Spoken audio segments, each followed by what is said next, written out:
Greetings, everyone, and welcome to the 134th edition of Cinema Effect. I'm Zach, and I'm joined by the Keeper of Children, aka Fitzy, aka Liam. Whoa. Hostility. Yeah, what's up? Not much. Wow. You thought that was hostile? You took offense? You gonna apologize? No. No? Okay. Are you going to leave the show? Maybe. Okay. All right. Have a long, hard think about it. And, surprise everyone. He's here. DC's number one hater, Jaden. Hello. It's not a surprise to them, really, I don't think. Yeah, I was going to say, actually, yeah. It's a surprise to me. No, I think, did Fitzy not mention last week that it was just going to be us? Did he? I think I did. Maybe. Oh, okay. It is a surprise then to those 7 people that listened last week. Yeah, for sure. That's a great surprise. It's fantastic. And there's an interesting dynamic here as well, as we'll explain in a second. Because, ladies and gentlemen, this is Cinema Effect, the podcast where we review and talk about a different movie every single Monday. And this week, that movie is called The Mexican, which opened in the US on the 2nd of March 2001, the greatest year of all time. It was directed by Gore Verbinski. It is a crime, romantic comedy / whatever the fuck. And the synopsis says, a man tries to transport an ancient gun called the Mexican, believed to carry a curse, back across the border while his girlfriend pressures him to give up his criminal ways. Okay, so the situation is Jane did not expect to be here. We did not expect Jane to be here. He's jumped on at the last minute to have a good time. But so he's currently watching the movie as we speak. So I don't think I'll finish it by the time. I've got an hour and 20 left, so I won't finish it by the time we finish the discussion. So this will be fun. Yeah. So Fitzy and I will talk about the movie, and Jaden will offer his input and his updates as we go, I guess. So, let's get an update right now. Where are you going? What's going on? So Julia Roberts is taking a shit and talking to the guy as he fixes his beard. Yeah. Oh, yeah. You're about to see in the next 30 seconds. You're about to see some cinema, you know. We'll looking forward to hearing about that. All right. Fitzy, though, what did you think? You've seen all of The Mexican, all 2 hours and 10 minutes of it. So what did you think of it? I thought it was pretty good, pretty funny. It's pretty, goofball, pretty silly. But, yeah, it worked for the most part. I like both sides of the story. Probably Brad Pitt more, but I enjoy, Gandolfini's role. Yeah, I like it. It was a good movie. Okay. All right. Can I just say I don't know? Is that an answer? I felt like for a lot of this film, I didn't really grasp what I was watching, and for a lot of it, I felt like I was chewing 5 flavors of gummy bears all at once. I'm just having a hard time. I should say I did relatively enjoy it. I should say that, but I'm having a hard time figuring out how effective of a movie it is as a whole, and I guess the only way I can try and tackle that and try and tackle the film is to sort of just take it one thing at a time, because this feels like a lot of different. It's a mix-up of tones, and it's a lot going on. Especially, I think the easiest divide to immediately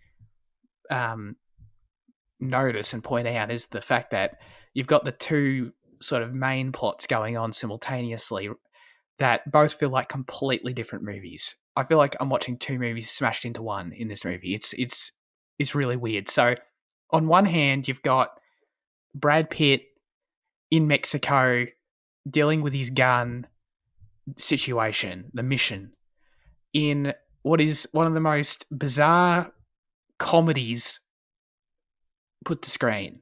Very goofball, very silly, no doubt about it. And then on the other side, you've got this weird, introspective, romantic aspect going on with Julia Roberts and James Gandolfini.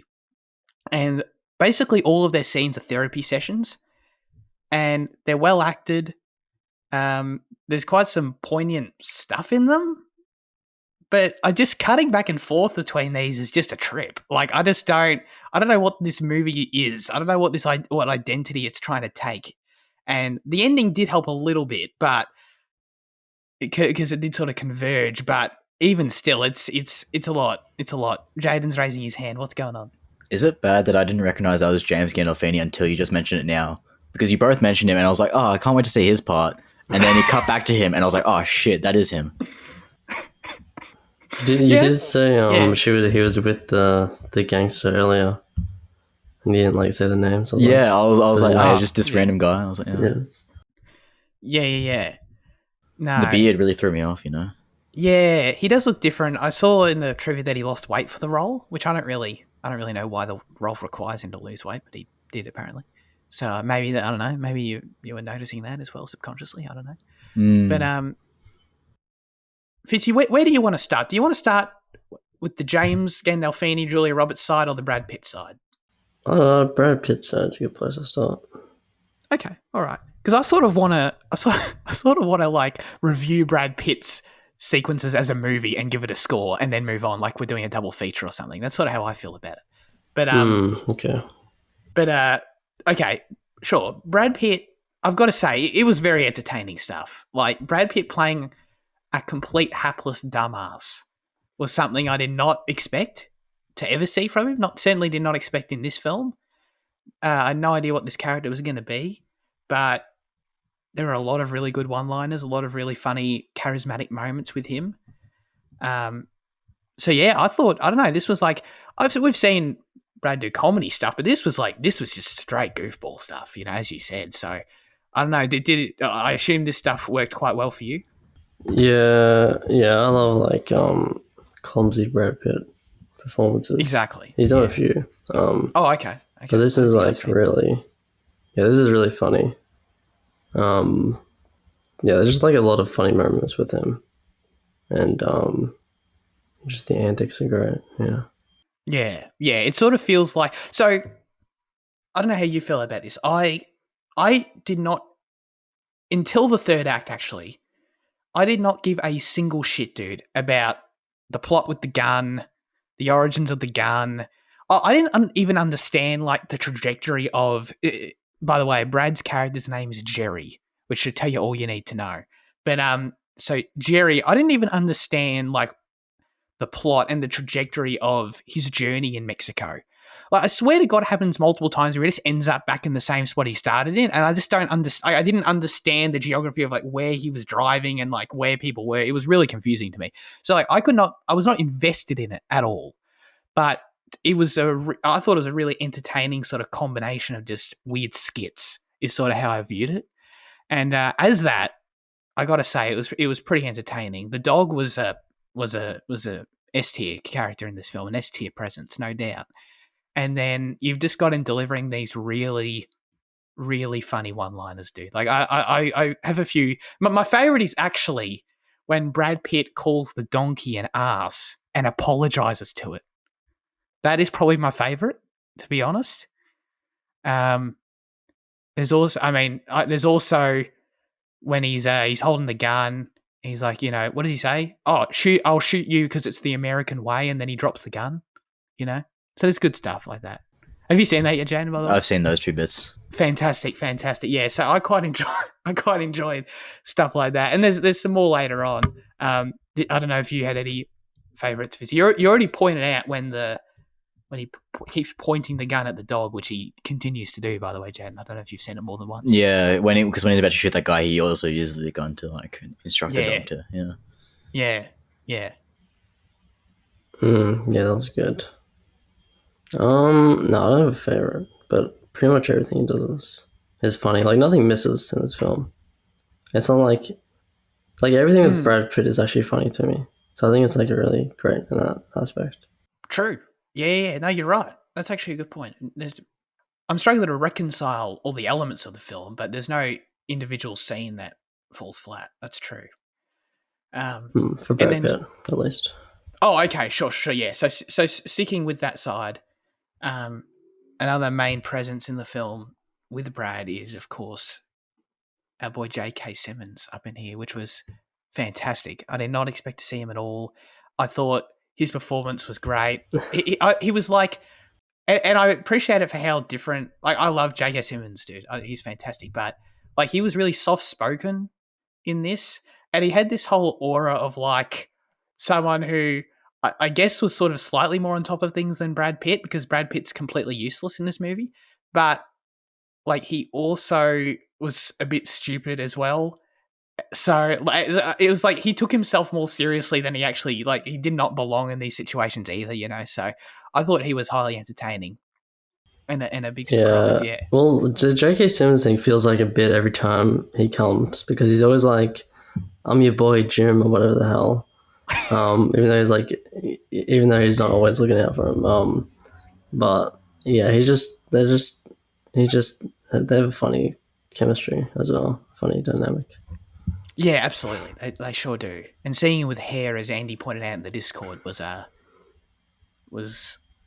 yeah, it was weird. I'm not gonna lie, it was weird. But it sort of also added to the goofiness of the character a little bit as well. Yeah. Not that I don't know if it was like, I assume he just had hair at the time, so I don't think that's intentional, but coming into it for me, not used to the hair, it sort of worked actually. Well, 2001 was on par with Spider-Man 1, right? Yeah, but the hair's not the same at all. So I just don't know if there's some prosthetic stuff, there's some wig stuff, I don't know what's going on there. Or if like, yeah, I need like a timeline on J.K. Simmons' hair throughout his career to truly understand and appreciate it, I think. By the way, is the flashbacks you referred to earlier, are they the Mexican ones, or like are they Brad Pitt flashbacks? No. Yeah, the ones of the origin of the gun. Okay, I think I'm at the second one then. I think. Okay, dude. I just want you to appreciate that tune because it's an absolute banger. Oh my god, dude. The score in this movie has no right being as good as it is. It's actually ridiculous. Every single time that strings starts kicking in, and they start playing like the little Mexican Hispanic vibe over the top, I'm like, oh my god, why is this so good? It's crazy. Anyway, they always play that there, so enjoy that when it comes up. But what was it? No, my actual favorite line in the movie comes from J.K. Simmons. I think I'm going to spoil it for Jaden, but it's later on when J.K. his name's Ted, right? Yeah, something like that.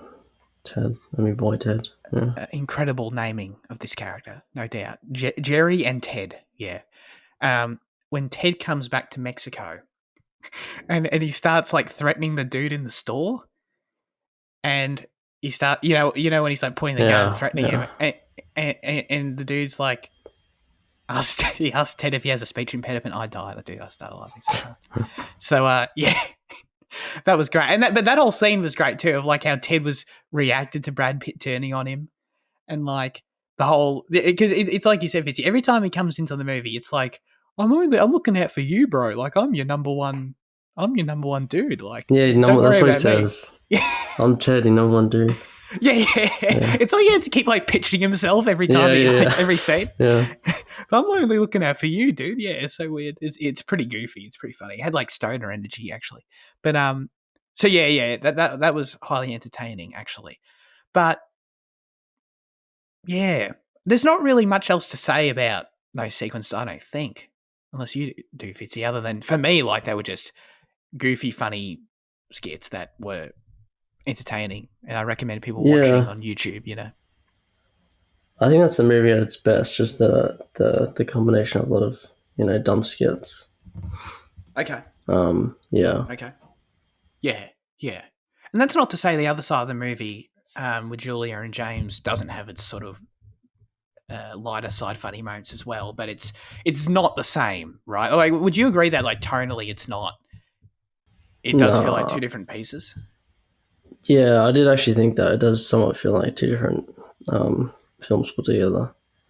But cool. Okay. I think some of it is silly and some of it has the same tone, but other parts of it like are aiming for like more like emotional, like the emotional beats that don't really work too much there. Especially with James Gandolfini. That shit did not work for me at all, really. Okay. What particular are you talking about when, spoiler alert for Jaden, when Postman Pat gets thrown out the window? Yeah. I think I'm at that part. So like, hold on. So like they're driving with Postman right now. He just revealed his Postman. Does that happen soon? Oh, no, probably in the next half an hour. Okay. Really, no. He gets thrown out a window. So that's what you're talking about? Yeah, I guess so. I think he had a whole like emotional backstory. That was like he can't get into relationships because he's like a hitman and stuff, and Yeah. all that. And that was a bit that didn't work as much as the other parts of the film. But I do think like Julia Roberts and James, they have like semi good banter on their journey. Yeah. It sounds like I'm higher on on that side of it than you are, because I actually thought that stuff. I don't want to say it was like super impactful or anything, but like I thought it did play. I thought it was quite good. And it's mainly because, like you said, they have good chemistry. I also just felt like, again, the weird dichotomy of this being like two movies, but like the inherent premise of that aspect of the story is actually pretty good. Like if you think about this hitman who kidnaps this lady, and then it turns into this like weird marriage counselling situation because they both have relationship issues. Like that actually sounds like an interesting premise for a 90-minute movie, you know? So like I was okay with that. And then you sort of get like I was just, I mean, I shouldn't have been surprised because it's James Gandolfini, but like I just thought he was acting his heart out in this scene, in these scenes. Like the one where he's like on when they're sitting on the curb, I think, a bit later on. Before Brad Pitt comes and picks them up. And the one also where he's talking about in the hotel room where he's talking about because he's into Postman Pat. I think those are actually quite good scenes that work just because of how good the acting is, and the dialogue does feel quite, I don't know, it's pretty good. Like I didn't think it was cringe or anything like that. I didn't find it awkward or weird or out of place. Like I did feel like it had some heart to it. So yeah, no, I think I was a bit higher on that stuff overall. Were you surprised that he was doing his New York accent actually? Because I must admit, like, I was sort of glad though, because I must admit, whenever I've heard his real accent, like my brain can't accept that that's his real accent. You know, Was that his real accent? It wasn't. Was that not in the movie. Oh, okay. I didn't even know. Do you remember that one Sopranos episode, or those? I think it's a few actually. That Sopranos arc where he uses his real accent. No, but in the first episode, he has a slightly different accent. Oh, really? Because it's the pilot. Yeah, you can hear a difference. Oh, that's funny. Yeah. No, but in this, so he just sounds like a dude from California in real life, which is every time I hear that, I like in an interview and in those Sopranos episodes, like it messes with my brain in ways that, you know, few things can psychologically. It's very bizarre. But so I was thankful in this. Yeah, he's doing his. I don't think it's like exactly the same as his Sopranos accent. You know, he's not doing Newark exactly, but it's pretty close. Like he's doing New York for sure. Yeah. Shout out to you, James Gandolfini. I thought he made this movie very enjoyable for me. Where like you put anyone else in there, I don't think I would have dug it as much. Like he honestly probably will end up raising this whole movie a point for me in the end, I think. Okay. Yeah. Like even his intro scene in the bathroom when he shoots the guy, shoots real Leroy. Oh, I spoiled it. Sorry. When he shoots the dude in the bathroom, and like I thought all that stuff's pretty good. It was super dodgy when he's walking out of the shopping center with Julia Roberts, though. Oh yeah, I'm like that was very like subtle. Yeah. Yeah, for a dude who's like meant to be a professional and he keeps asserting that, don't know if that's like the best tact. Yeah, I don't know. How do you feel about that, Jaden? Like, yeah, you've seen that part. Was that not like really ballsy? You know, like but like dumb. What? When James Gandolfini stormed out of the shopping center with Julia Roberts, and she's just like, "Help me! A man is clearly dragging me here." Oh yeah, but that's just America. Can't argue with that. Fair enough. You see how no one else reacted because, like, you know, they just don't care. You know, it's just. Yeah, touche. Good point, actually. Yeah. Oh no, Jane's not there yet. But the scene, I thought I did think this is where some of the humor I thought was working in this half of the film. I enjoyed way too much when the real Leroy, the black dude, came in for the second time into the hotel room, and he thought he had, dude, when he looked at the door that was half closed, like the bathroom door, and he started shooting it, he thought he had him. He was he was like, oh, this motherfucker ain't doing this again to me. So then he starts shooting it. He's like, what? And then he comes out from the curtain behind him. I thought that was pretty funny, actually. Yeah, that was very good. I mean, I think the comedy works. for that part of it. I think Julia Roberts is actually pretty good, pretty funny. But yeah, the individual like emotional like insertions aren't the best, I don't think. So I guess that so just to nail down on that, like that mainly does come in. The only parts I can think about with that is like James Gandolfini's personal like struggles with his romantic life, right? Like that's the main stuff that has that. Because outside of that, I can't think of anything too. Well, like Julia Roberts really cries like 5 times in the film, and it doesn't ever really like resonate. And there's one time that's you're supposed to kind of connect with that I don't think really worked. Oh, okay. I guess when is that when she's talking with him? Maybe when he died, I guess. That was one of the moments. Yeah. Who dies? Yeah. James Gandolfini dies. Oh. No one does. No one does. So eventually, sort of at what would doesn't feel like it happens very naturally, structure wise. But anyway, at the about the timestamp you would expect for a movie, around the third act, the stories do converge, as you'd hope, because it would be even weirder if they didn't. And we get all three of them in the car, which I thought was pretty entertaining, actually. But that, how do you feel about that actual moment when I keep wanting to call him just? Oh, but it's weird because his real name in the movie is sort of weird anyway. It's not really a thing. So like, I'll just say James Gandolfini when he gets shot. Like that, I thought the actual drama of the shootout and not knowing who was shot as they do that shot where Julia Roberts is running to the car and you can't see who's behind it yet. I thought that was actually pretty good stuff. And I was at that point, that was like the most dramatically invested in the movie I was, I think. No, yeah, that moment was pretty good. Yeah, I guess I didn't expect it to happen so quickly, but like I found it pretty funny how each of them were like behind each other. You know, like James was like behind Brad with the gun, and then there was like cars, so he didn't do it, and then Brad was behind him. That was funny. Yeah, I've got no idea why James Gandolfini thought it was a good idea to then crouch down on the wheel, like right after that, you know? He just literally put himself in a super vulnerable position, which is kind of weird. But I don't know, I didn't mind it too much. It was good dramatic stuff, I thought. That sort of wraps up James Gandolfini, R.I.P., in the film and in real life. But sure. But then we get... I don't know. I'm struggling with it. So the third act of the film is all about wrapping up the actual plot that I totally forgot about with the Mexican, the gun. Because at this point, I don't know, I was like, I couldn't have cared less.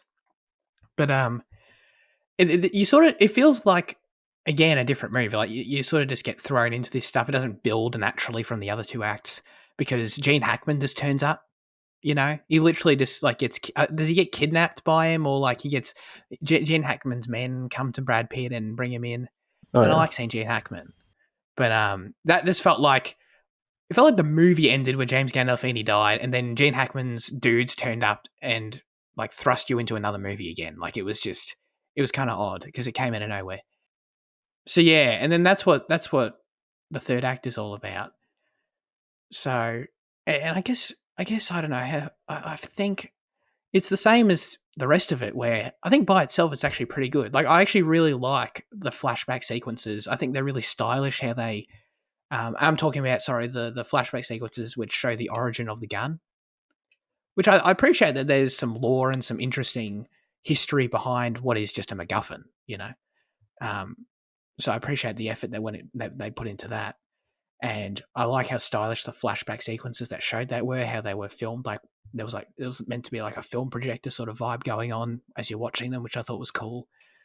And for me, like by the time we got to like the real explanation of where the gun came from in that third flashback, like I actually thought that was a really good scene. Like just completely by itself. Like, I didn't know what was going to happen. Didn't know what was going to happen. Didn't know who was going to get shot. And I thought it was an interesting dynamic to play with the three people involved, and then the two lovers end up dying anyway. And then I thought it was actually really clever how then that ends up sort of playing into the final shootout again with Brad Pitt and Julia Roberts and whatever the other dickhead's name is, the bald guy. I want to say David, but I don't actually know if that's accurate. But the moment where Julia Roberts... Neymar. Is his name Neymar? Neymar. That sounds right. That sounds right. Like the moment when Julia Roberts comes out of the trunk with the pistol and they hit the music of the flashbacks, I'm like, oh, that's pretty good. That's pretty genius, actually. That's pretty good. That's pretty clever.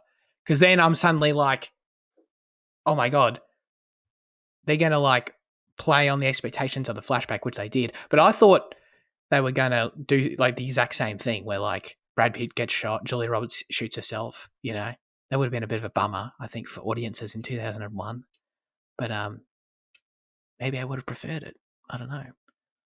Because that is the thing about the movie. And, no, maybe not. I don't know. I'm torn because maybe that would have been more interesting. But like the movie at the end of the day is this weird, goofy comedy thing that we can't describe. So it having a happy ending does make more sense.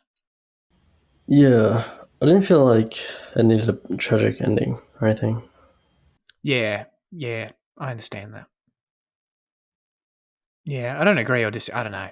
I think I just sort of prefer tragic stuff in general, to be honest, in my media. But other than that, yeah. Yeah, it's definitely not the movie for it. But yeah.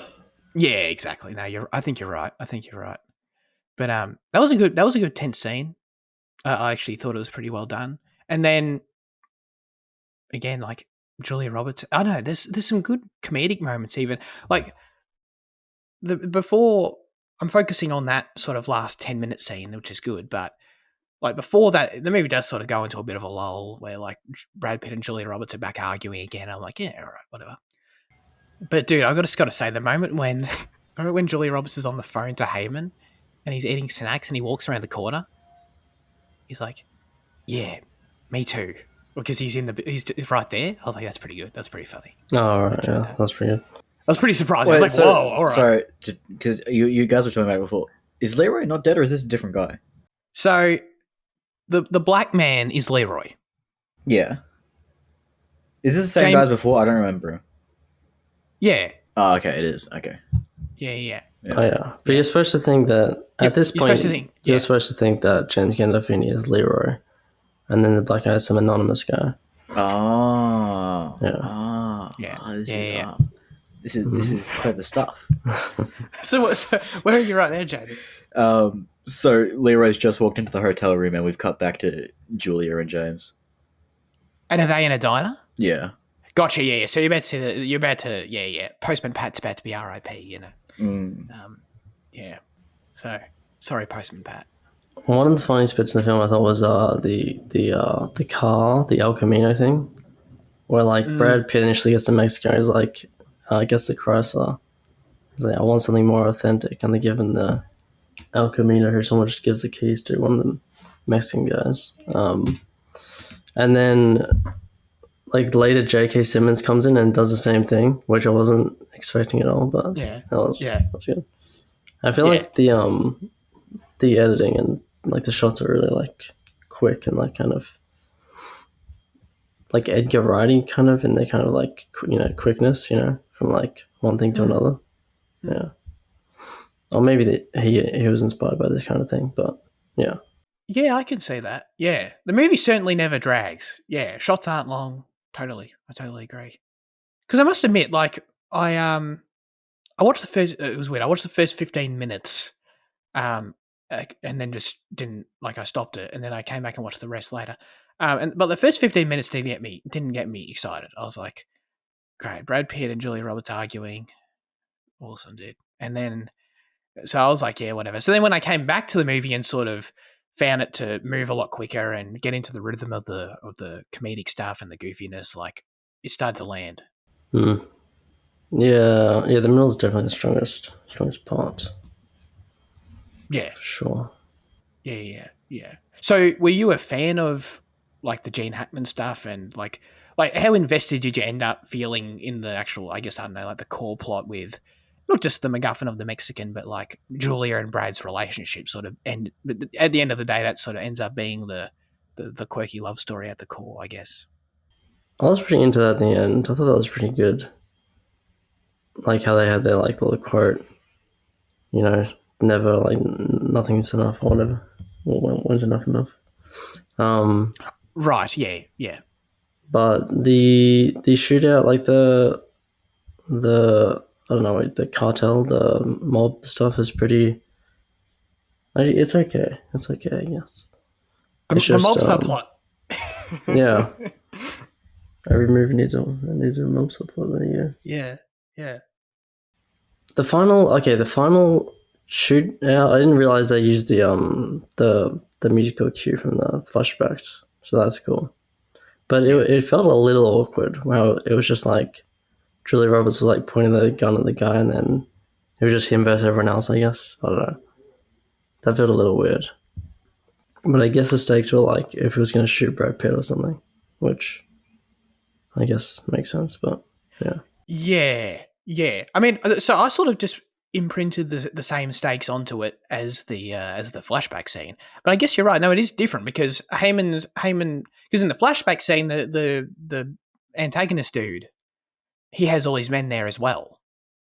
But Heyman doesn't have all his men. Yeah, I think his name's Neymar, but oh yeah, what did I say? No, it is Naaman. Naaman? Yeah. Naaman? Okay. Zach said Heyman? I didn't say anything right, I don't think. Okay. Naaman. Okay. So yeah, no, you're right. Actually, the stakes are a little different there. So that's true. I didn't even really properly think of that. Yeah, because the second they hit the music cue, I was sort of just like right back in the flashback. But yeah, that's it. It is a bit different actually. The music is pretty good though. It's pretty good. Yeah. When the credits hit and they play like in the credits they play the most two recognizable sort of themes from the film. They instantly clicked. Like I thought, yeah, it's pretty rare. Like on a random film like this, that's not a franchise. It's not anything I've seen before. Like it's pretty rare for themes to like connect that hard. And I thought it was pretty bloody good. I didn't see who composed it, but Alan Silvestri. Oh, cool. How many other composers that are Alan do you know?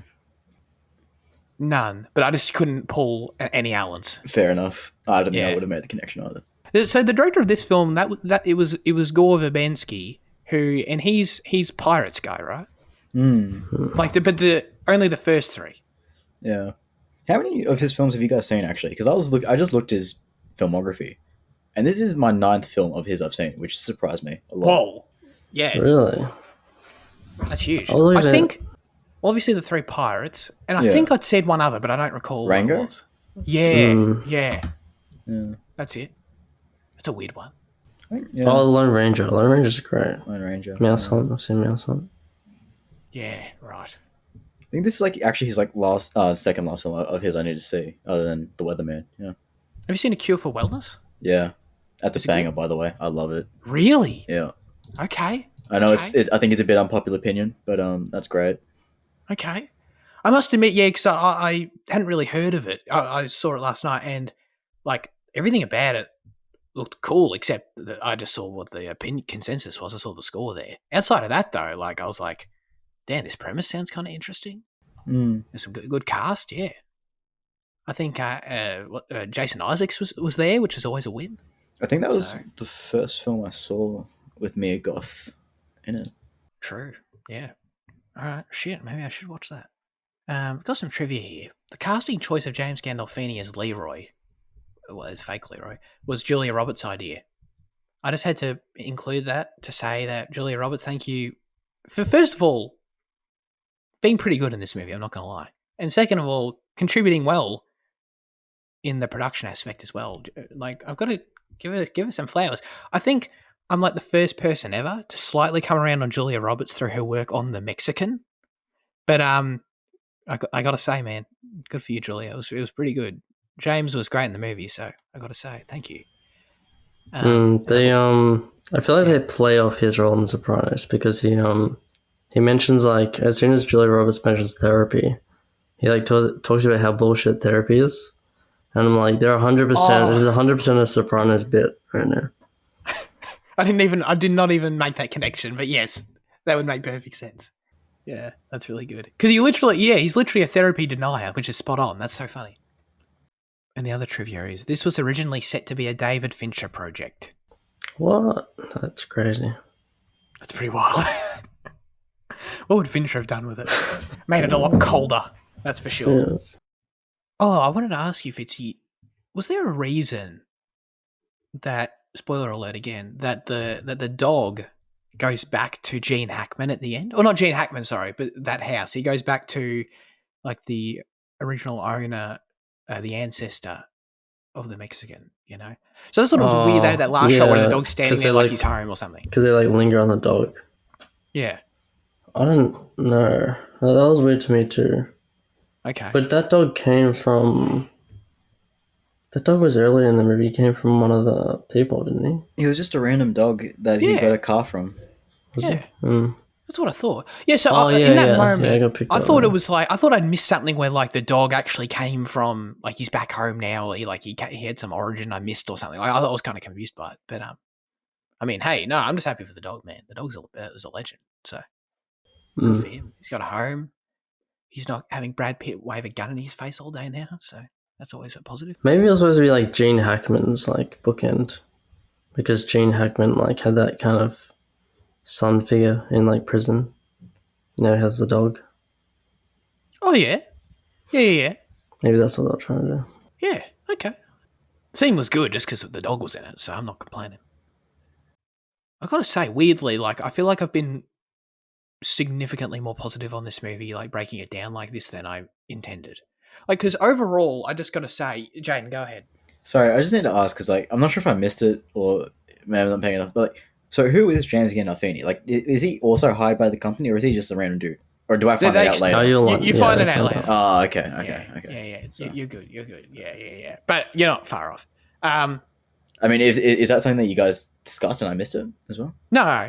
Okay. No, it's not really worth mentioning, I think. But for me, breaking it down like this, I actually ended up having a lot more positive to say about it than I thought, and I think there is a lot that works. I do truly want to make clear though that all of these elements as a film, as a brought together as one experience, does feel messy. It does feel weird. It does feel like you're watching a hodgepodge of different things, which I think is true for sure. Yeah, I guess I don't know. I guess I can appreciate it. Like I was entertained by it, and overall, I think I actually am going to be a bit higher on it than I thought. Yeah. Yeah, it is. It is a bit of a hodgepodge. That's true. Yeah, but it also, it's weird because it is, but it also, I have to acknowledge, it also does feel like it has a vision, like the closing and opening shot of the film, the film being bookended with the traffic lights. And I didn't pick up on it at all, but I read. Oh, does that get explained as well? Sorry, that opening of the traffic lights. Yeah, so I read in the trivia that like the car crash at the start is what, and that you hear, is what in, like I can't remember the mob characters' names, but like one of them is injured because and then gets put in. One of them gets put in prison. They explain it in the movie. They explain it in the movie. Yeah. What is it? He gets. Well, Brad Pitt crashed into Margulies' car. Oh, and that's why he owes him, is it? And Margulies had a body in the trunk, an alive body, and so Margulies went to prison for that because Brad Pitt crashed his car. That's right. But I think the traffic lights in that scene were like, they were like broken or something, or they were like messing up. They're like going crazy. They messed up. That's why the collision happened. Yeah. Yeah, but so maybe it's like just one of those like coincidences that happen to Brad Pitt like throughout the film, I guess. Because like he's always like, you know, there's always like random bad stuff happening to him. Yeah. Like he gets his passport swapped and all that. Oh yeah. Yeah. So yeah, that was, and then in closing on the traffic lights as well, with the parallel shot was interesting as well. I think that was just trying to reflect where their relationship had grown to at that point, or maybe you can make the argument not grown to, where it was at anyway. The bit where he like is waiting for like the traffic lights, where it was like a completely empty road there. That was great. That was like simple, but like hilarious. Like when he's like, totally stupid. That's a red light. And it's just, yeah. Because of that, I did assume that there was a connection to that crash at the start with Pitt, but yeah. Yeah. I just didn't realize that the I didn't put together that the the very opening shot was the crash that they were talking about. Neither. I thought it would. I thought it was like that'd be one of those things where it's later in the movie. Sorry. It's like the climax or something. Yeah. But alas, so with all that, I think what we just spoke about the last couple of minutes, that I think it demonstrates that there's thought put into this film. It has something to. I don't know if it has something to say. I don't know if that's the right thing to say, but I don't know. It feels like there's themes and messages that it's got at its core that it's trying to convey in some way, which are interesting to talk about. Something to say. It feels like anyway. The director feels very, very important. It feels like Gore Verbinski's style a lot. It feels like a director's film as opposed to a writer's film. Yes, yes. Because I can imagine this script, just imagining how it already does feel a little bit messy, and how. But basically, I think I could imagine reading this script, thinking it's a total disaster, and basically Gore bringing, and it's still being messy, but Gore coming in and saving it from being total nonsense, basically. Yeah, well, I think that's kind of part of his style though, a little bit. Rango is kind of goofy, random humor as well. Although maybe it has a better story, maybe, but yeah, I think just the wittiness really works, and the quickness works with Verbinski, his style. Sure. Jaden, where are you at right now? Pitt's gone back to the hotel asking for the US consulate about his passport and shit. You're about to see the guy who's been waiting there for months. Yep. Yeah, cool. That's great. I feel like I have power, but all I have is I've seen the movie as well. That's literally it. So, all right. Well, we can get to our final verdicts for The Mexican, if you're happy to, Fitzy. Sure. Go ahead. I don't know. I want to give it. I'm gonna give it an 8 because it's a flawed movie, but I really do kind of love it, deep down, Okay. Deep in my soul. So I'll give it an 8. But it's probably objectively more flawed, but yeah. Okay. 8 out of 10. Put it in the record books. I'll give it a 6, and I think individually, a lot of the stuff we broke down, a lot of most of the scenes are 7 or 8s out of 10. Actually, I think, but I just and I did enjoy it. I was definitely entertained by the movie, but I still struggle to recommend it as an experience. As oh, you need to go. You should check out The Mexican because it is a bit bizarre. I don't think it's going to connect with a lot of people outside of just the random goofiness if you're into that. So I'm sort of just on the cusp of being able to give it a solid recommendation. So I don't know, I enjoyed it though. So yeah, I don't know. I'm happy with a 6. I'll give it that.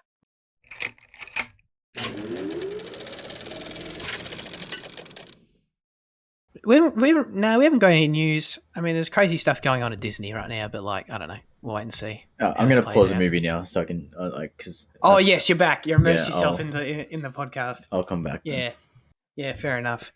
Did you see that rumor, Jaden, going around sort of with this Disney stuff that Kathleen Kennedy was going to be out? No, I did not. Yeah, I saw that. I don't know. See, I don't know. It's too weird. I don't know. It's with all that sort of stuff. I don't know if that's just someone wanting it to happen and it being a logical time it could happen. And that's she was head of Lucasfilm when Iger was there originally, wasn't she? Yeah, yeah. She had Iger's full backing. Yeah, there's no reason for her to sack it, for him to sack her. Totally. Yeah. Unless it would be to be. So that's why I find it weird. I totally agree. So, but unless it was just sort of a coincidence of timing where she was going to leave anyway. I don't know. I got no idea. But I do sort of press X to doubt on that one. Yeah, for sure. And people have just been obsessed. It's actually annoying to me. People have just been obsessed with the idea of Kathleen pissing off for literally probably since The Last Jedi probably. And it's dude, I think we just need to calm down and accept that she's not going anywhere, Of Disney's Star Wars, years of this shit. Of Star Wars that Disney's put out, there's only 2 products really that are contentious, but people call for her head at every opportunity. Could not agree more. Totally. 100%. I think she's super unfairly treated actually. I don't want to fangirl her or something, but fanboy her or something, but I totally agree. It's weird. People I think people treat Disney Star Wars a bit unfairly overall. Like, I'm all for, I'm critical of my own different aspects of it, but like, yeah, summarizing it, she's definitely had more wins than flops. Yeah. No doubt. Yeah. All right, that's all good. We can go into our highlights of the week. Jaden, let's get you back in. What have you been watching? I actually don't think I've been watching anything. Oh, I guess I can talk about Andor then, since that concluded. Oh, sure. You've seen it, I'm sure. I've seen the finale. Where did are you text up to in the about show, it. Fitzy? Yeah. I'm to episode 5. Episode 5. All right, we treat this lightly then. Sure. How are you finding it, Fitzy, in fact? Oh, I sneeze. No. Yeah, good way to get out of that. That was good. Shit. It's good. Good?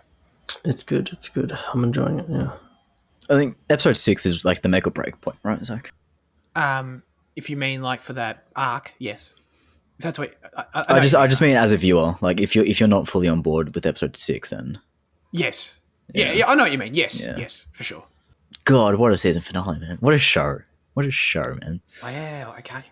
It's fantastic. It is brilliant. You know, the Gilroys have given me my favorite show of the year. You know. Wow. Cool. Yeah. Yeah. I think it's so I think it's the best use of Star Wars in a while. I think it's more effective than Rogue. I think like Rogue One as a product, I will say is still better, just because it's just that one-off kind of thing, and then but I think it's the most effective use of Star Wars in a while, just because of how different they can play with it and how differently they did play with it. And the characters are fantastic. I think all the paths they take and where it leads is fantastic.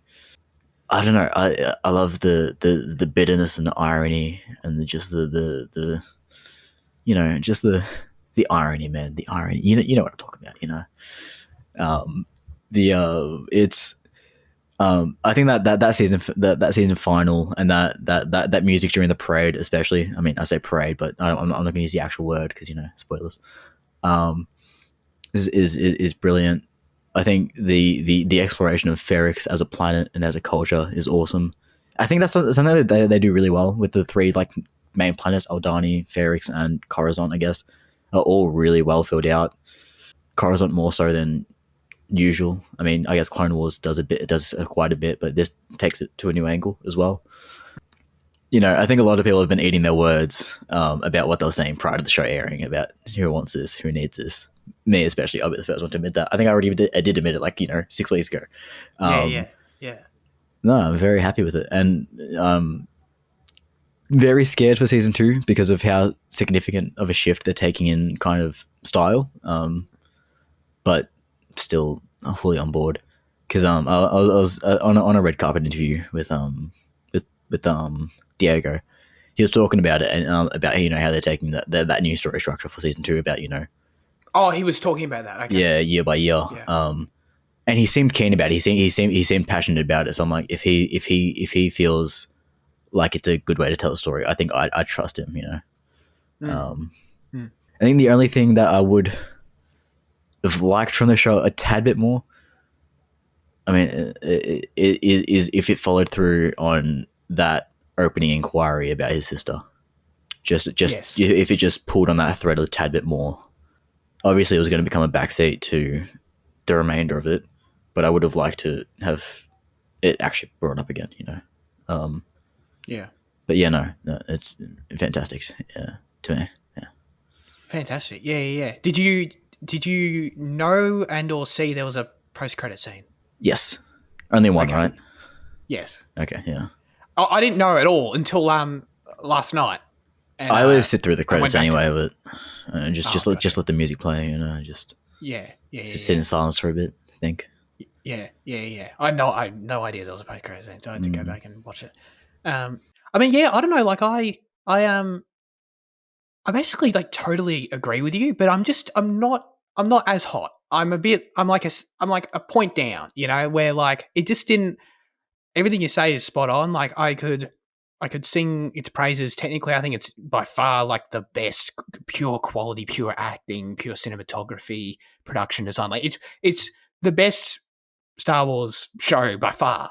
In all those departments, in all award categories, no doubt. It feels like an HBO show. Like it's fantastic in that regard. Yeah, like the last point you made about it not going quite as hard on that sister angle. No spoilers, but I sort of just felt that about the whole thing. Like I just feel like the finale was not my favorite, and it just because Really? it just didn't quite like the tension was great, but it just didn't quite story wise, narrative wise, with all these different threads they had going on. It didn't quite like drive them to a resolution. Not I know there's going to be a season 2, but it didn't quite build to a climax that was like holy shit to me. Like it was just especially Mon Mothma, like that stuff. I don't know, like it was everything. The progress with it throughout the season was cool. Yeah, the progress throughout the season was cool, but then it just never really. It sort of just felt a bit too open ended still, or like it just didn't. The way they wrapped it up just didn't quite hit for me, you know. And I felt that about a few of the different angles they had playing with. So I hope that makes sense. But yeah, no. The show overall, I really enjoyed it. Like my favorite, I only got more and more into it as it went on, and then that's sort of I think why the finale let me down just a little bit. But because like my favorite episodes were like episodes 9 to 11. Like that was when the show was peaking for me. Like at that point, I thought it was really quality stuff all the way through, and I was enjoying it. But like it only ratcheted like my investment until it sort of petered out a little bit right at the end. And I think to your point about the story structure change in season 2, like I think that's why I wanted a bit finale, more resolute. Yeah, the finale to this style of structure they're going with. I wanted the finale to this chapter of the story to hit a bit harder, so then we can swap into how the show's going to change inevitably, and have it feel like season 1 was a stronger. Left on a stronger foundation, a little bit stronger foundation, if that makes sense. Because I feel like if I knew a bit more about where the characters were at right at the end, it's going to help a lot moving forward, if that makes sense. So I'm only trying to articulate why I'm a bit lower on it than you, if that makes sense. But overall, no, it was a really good show, and I really appreciate it for.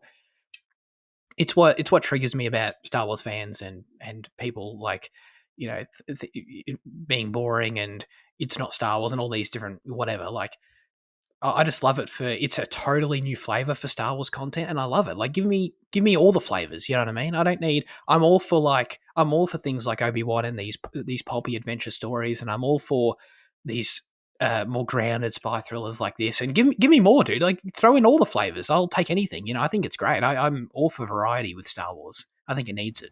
So Yeah.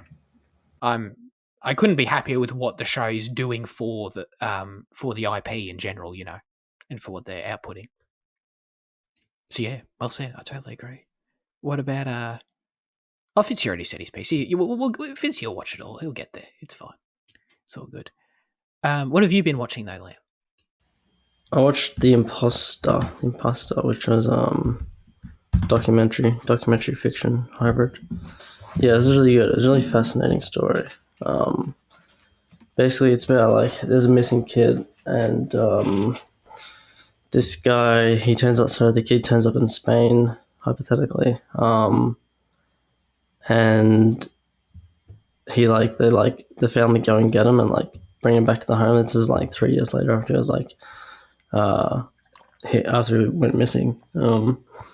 But yeah, the guy is he's not the kid. He's he's basically just he's an imposter, right? He's an imposter. And the story is really fascinating. The way the documentary is told from the perspective the documentary is told from is really interesting and says a lot about subject matter. And the story kind of manipulates you. The way characters in the story itself get manipulated. And it's really interesting in that way. So yeah, I'd recommend it. It's a really great, it's really fantastically just directed as well for a documentary. So yeah. The Imposter. Are you saying imposter? Imposter, yeah. I'm doing the Among Us Imposter. Oh, I thought you were saying impasta, and I'm like, what pasta? What? Yeah, I was. but it's like the Among Us version of it. Where you're like, is that a meme or like? Yeah, I guess so. Is it a meme? Yeah. I'm sorry. It's a cultural. For my internet ignorance, yeah. Lexicon, yeah. I'm not with the modern culture at all, as you know. Cool. So I rewatched Inside Out. I feel like it's come up a few times on the show. I don't know, over the years. Sort of I hadn't seen it since it came up in theaters. I haven't seen it since. I rewatched it, and I basically like how I vaguely felt towards it because I couldn't remember it well. Is basically exactly what it ended up being, which was I really like it. It's a really good movie. I'm all for Pixar doing their thing. Really creative movie, no doubt. It just didn't like. It doesn't. There's nothing wrong with it at all. It just doesn't quite seep into my soul the way other Pixar films do, just not quite. And it's totally a me personal thing because I'm sure I know for a fact there's other Pixar films that do similar things that just connect with me harder and not others harder, so I think that's really all it is. And it's mainly just to do with, I think, like the humor and stuff. Like I'd say, I don't know, 30% of the time there's a joke that's meant to be pretty funny. Like it only lands for me probably 30% of the time in this movie. Even though like I can sort of like appreciate that that's sort of silly or that's sort of clever or something, but like I never really found it funny except for like 30% of the time, So, but yeah, no, it's a good movie, no doubt. Like when it ended, it flies by because when it ended, you pause it and not counting credits, it's an hour and 26 minutes long. Like it's just total blast. It just flies by, and I think the overall like the message at its core never got me. I feel like Pixar movies are usually shoo-ins to get me emotional, and that's another layer of it that didn't quite like. I never got emotional towards this movie at all, but I still, which is ironic. But I still thought it was clever. Like I thought the message was there's like there always is with these movies. Like I thought it was really clever, and it basically sort of at the end of the day being about sort of accepting the role of different emotions and sadness and how these things really contribute to our lives in meaningful ways and not shouldn't just be like shunned or ignored or whatever. And I thought it was quite an interesting sort of psychological or philosophical and whatever you want to call it analysis of our well-being and stuff. So yeah, no, it uses the premise of the different emotions and stuff. It plays it well for humor and being clever and stuff, but it also like doesn't disappoint in terms of it wanting to sort of deliver a message that's still satisfying to all audiences with it. It doesn't drop the ball in that regard for sure. So yeah, Inside Out, you've all seen it. And now comes a segment where we hand the show over to you with our question of the show. Last week we asked you, what is the best Brad Pitt movie? Not favourite, the best. Luke said, my favourite Brad Pitt movie is Seven. It was really fun analysing it for my criminology subject, and I enjoyed his performance, especially in the final scene. I really wanted to know what was in the box. Well, we found out for sure. No spoilers for Seven. Annie said, the best Brad Pitt movie is Inglourious Bastards. My letterboxd link says Golami. It's not Golami, it's Golami, right? It's not Golani? Golami, yeah. Golami. Gorlami. Yeah, Gorlami. My brother still walks around the house and goes, wait, what does he say? Not Buongiorno, the other one. No, it does say. He goes, Buongiorno. Yeah, but what's he? Oh, the Rivedici. That's what he says. That's my favorite. So I'm speaking the truth when I say that Inglourious Basterds is the best Brad Pitt film. Definitely not an opinion. Yes, for sure. Also, feet. Are there feet in the what? Yeah. In the movie? The German woman. Oh, yeah. She's an actress, I know, but yeah. She is it Diane Kruger? Or am I wrong? Oh, yeah. Oh, I'm not thinking of the right person. Diane Kruger. Isn't she French? Isn't she French in the movie? No, that's Melanie Laurent. Yeah. You might see her feet too. I don't remember that, but because Diane Kruger has a foot shot, right? Right. Michael Fassbender's so good in that scene. I haven't seen Seven yet. This is Andy. I haven't seen Seven yet, but I have a feeling I will change my mind when I see that film. Maybe, or maybe not, because there's a lot of goddamn Brad Pitt movies, man. And I got to say, I totally forgot about this, unfortunately, and I'm just looking now, and I see just a ocean, perhaps more than any other top actor, like an ocean of 8 out of 10s right here, dude. It's crazy. I was just thinking that. Like an ocean of great movies right here to choose from. Fitzy, Yeah, Brad Pitt's the best. he's really, really good. What are you leaning towards? Just Assassination of Jesse James by the Counter before. Just a masterpiece, isn't it? Goes without saying. I've probably talked. I don't even know if I have talked about it, but it combines like mythic, like documentary kind of storytelling, like a weird style of storytelling with like this fictional story, and it's just a really cool portrait of like hero worship and kind of obsession. Casey Affleck's like obsession is kind of just like an amazing performance to watch. And Brad Pitt as Jesse James, watching him like slowly kind of crumble throughout the whole movie is just really brilliant. And it's just like some of the best like cinematography I've ever seen in my life. So yeah, Jesse James. That's it. It's a great choice. Brad Pitt. Dude, I feel like Brad Pitt just gets it because I don't know. Is there anyone better at picking projects than him? You know? Maybe Leo. Like Leo has a good talent for that, yeah. Very good talent. I love looking at that. I love like looking at how good their track records is with what they choose to go with. There was someone else recently too where I thought they were really good. So what was that, sorry? Well, Tom Cruise as well would be the other one. Who's like... He's made a few mistakes. Not that many. Like The Mummy. Yeah, that's the big one I was thinking of. Yeah. And then like what else? Do people like Jack Reacher though? Jack Reacher's probably a mistake. Like, I don't mind it, but like it's not as major, but yeah, it feels a little less than him, I guess. I don't know. I wouldn't say it's a mistake, but I feel like there's another question in this, like actor that's made that has the best talent for picking their projects or something. Jaden, where are you leaning towards right now? Dude, I honestly don't know. I think it's 7. I think like the two that I debate the most is Inglourious Basterds and 7.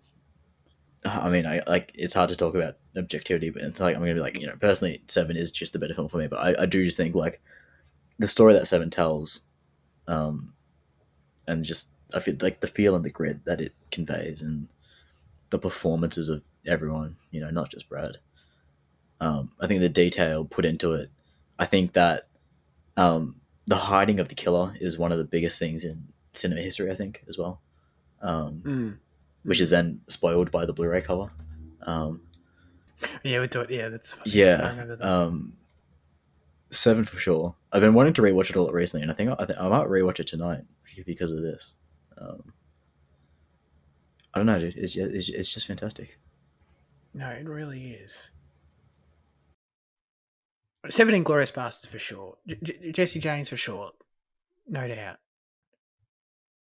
To spice it up. I mean, so, like, I think I wouldn't count this.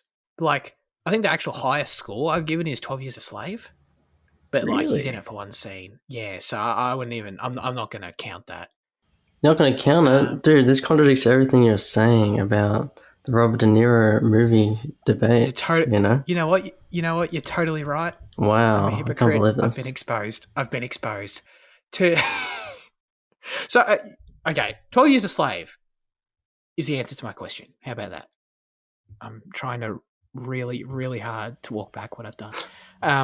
But I will say, to throw it out there, maybe a bit of a dark horse pick. I don't know. But another great one for me is Moneyball. I thought it was great. I really, really liked it. Obviously, a much different thing than the other sort of dramas that we're talking. I mean, Inglourious Basterds isn't really a pure drama anyway.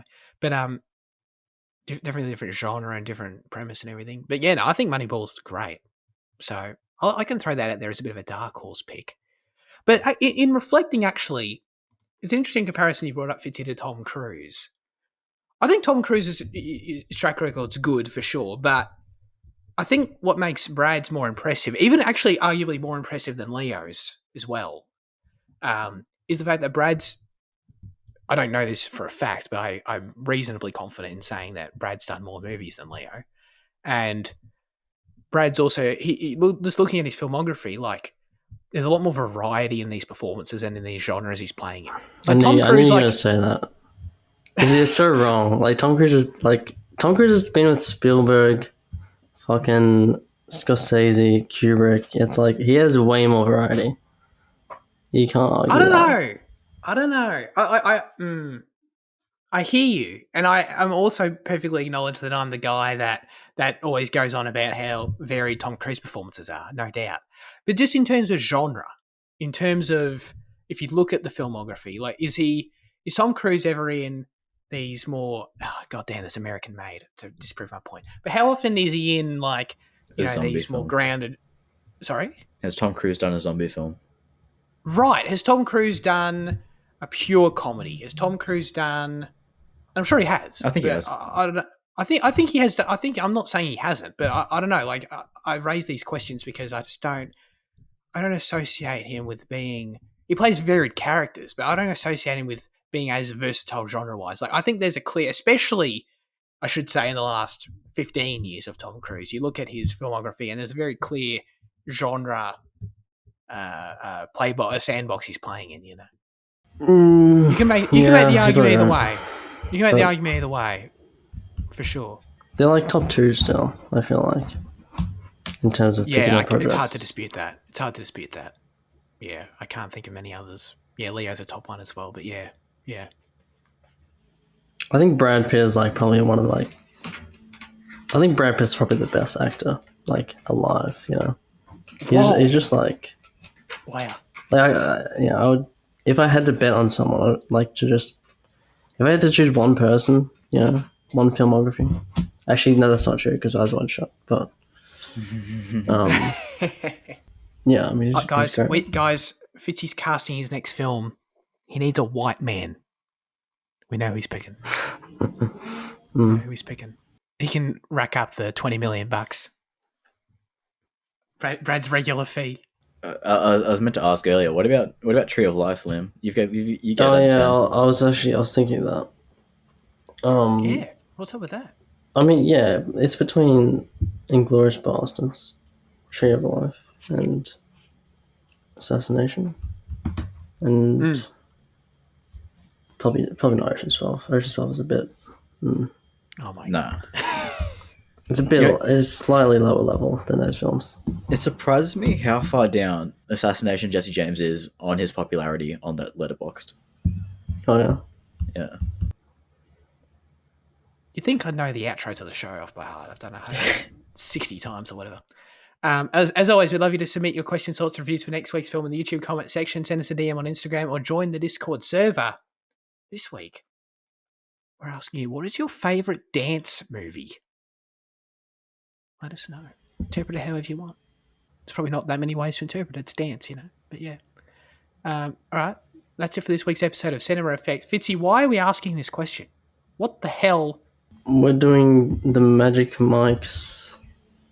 So, yeah, next week we're doing Magic Mike, which is a Channing Tatum dance film. Which is directed by a friend of the show. Platforms. Yeah. Actually, we just did three. We just did three of his films. 3? Yeah. Oh, yeah, true. Yeah. Make a friend to the show. Is it too late to change our mind? Nah, but this matches up, you know. It's like poetry; it writes itself, you know. It rhymes. True. Yeah. It's literally rhymes, yeah. It's going.